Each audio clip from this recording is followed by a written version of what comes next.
Carol, mais uma vez bom dia para quem acompanha a gente, ótima terça a todos. Olha, essa é uma resolução, uma proposta de resolução que foi apresentada pelo ministro Edson Fachin, que é o presidente do STF e também acumula o cargo de presidente do Conselho Nacional de Justiça. Isso é previsto na regulamentação do CNJ, né? Sempre o presidente do Supremo é também o presidente do CNJ. E tem a ver com esse esforço do ministro Edson Fachin de tentar dar mais transparência, né, aos pagamentos feitos a magistrados e também integrantes dos ministérios públicos. A gente viu toda aquela discussão referente aos penduricários e nos levantamentos que o CNJ fez, foram identificados pelos tribunais do país mais de 500 nomenclaturas para essas verbas indenizatórias, né, os chamados penduricários. Isso dificulta demais a fiscalização, né? Porque se cada tribunal usa um nome diferente para pagar um mesmo tipo de verba, é muito difícil você acompanhar isso e controlar para saber se abusos estão acontecendo.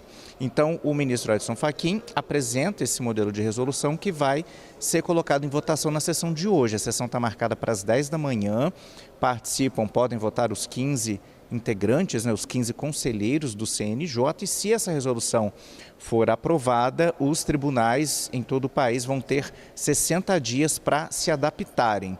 E qual que é a ideia? É fazer um contra-cheque único, né, padronizado para todos os juízes do país, e neste contra-cheque, apenas as verbas indenizatórias definidas pelo CNJ vão poder constar ali, não vai poder os tribunais não vão poder usar nomes escolhidos pelos próprios tribunais. Vai ser um padrão nacional para todas essas verbas indenizatórias e remuneratórias.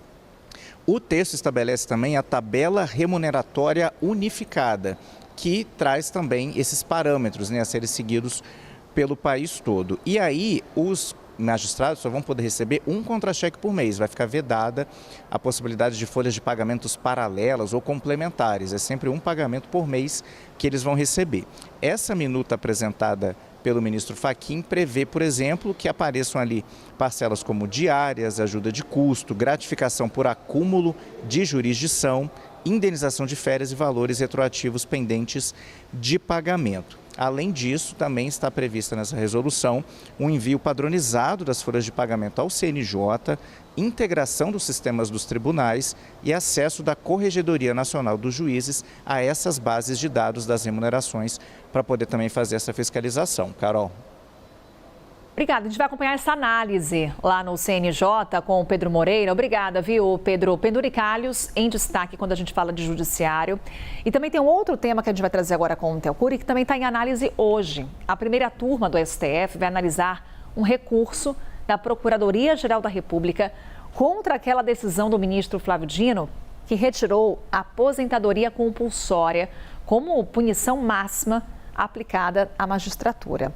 E aí, claro, no julgamento a gente sempre pergunta a tendência, Theo, com relação à decisão dos ministros da primeira turma do Supremo Tribunal Federal e, claro, trazer aqui os argumentos da Procuradoria-Geral da República ao apresentar esse recurso. Bom, a Procuradoria, Carol, ela diz que não há na mudança da legislação uma previsão para o fim da aposentadoria compulsória como punição máxima para os juízes, porque foi esse o entendimento do ministro ao tomar essa decisão e suspender essa sanção como a punição máxima na magistratura para os magistrados que cometeram algum tipo de irregularidade no momento mais gravoso. É porque a aposentadoria compulsória é aquilo, né, Theo? Você para de trabalhar, mas continua recebendo. Exatamente. Isso é visto como um prêmio para muitas pessoas, acaba passando uma sensação de impunidade para a população. Ou seja, um magistrado que cometeu a maior irregularidade de gravidade dentro da sua carreira, ele é punido com não trabalhar e receber dinheiro para o resto da vida sem trabalhar. Então essa é a punição e a gente está falando aí de magistrados que ganham às vezes para cima de 40, 50 mil reais pelo menos, sem contar obviamente os penduricários, que é um outro assunto que a gente tem tratado, e esses pagamentos retroativos que não foram efetuados.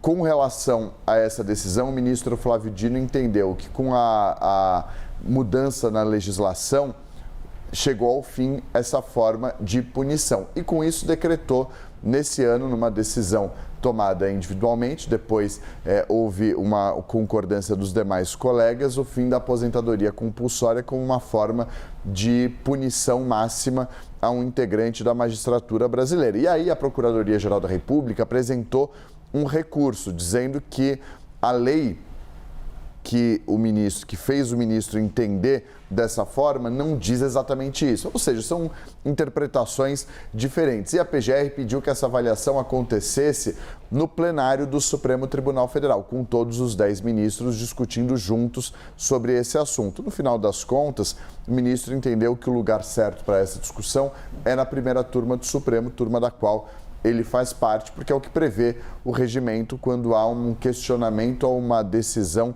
do Conselho Nacional de Justiça. Então, essa decisão de levar para a primeira turma, ela acaba contrariando o pedido feito pela Procuradoria-Geral da República e hoje a primeira turma do Supremo vai se debruçar sobre esse assunto. Agora é interessante, né, Theo? Também é um outro ponto, essa questão do fim da aposentadoria compulsória, que vem na esteira da questão dos penduricalhos. É justamente evidência desse momento que vive o Supremo Tribunal Federal.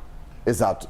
Você pode falar de pacote de bondades do governo federal, o Supremo tem um pacote que foi feito com um pacote de rebranding num momento em que há esse ápice do caso Master envolvendo e puxando ministros do Supremo ou pessoas próximas aos ministros do Supremo Tribunal Federal, porque foi no momento de descobertas, de revelações sobre supostas implicações de ministros do Supremo, que decisões como essas foram tomadas. O fim da aposentadoria compulsória como forma de tentar punir um magistrado da justiça brasileira ou, por exemplo, o fim dos penduricalhos. Então, é uma forma de o Supremo dar uma resposta e cortar da própria raiz para dar uma resposta à sociedade em um momento em que a popularidade está baixa e que o desgaste institucional não para de crescer.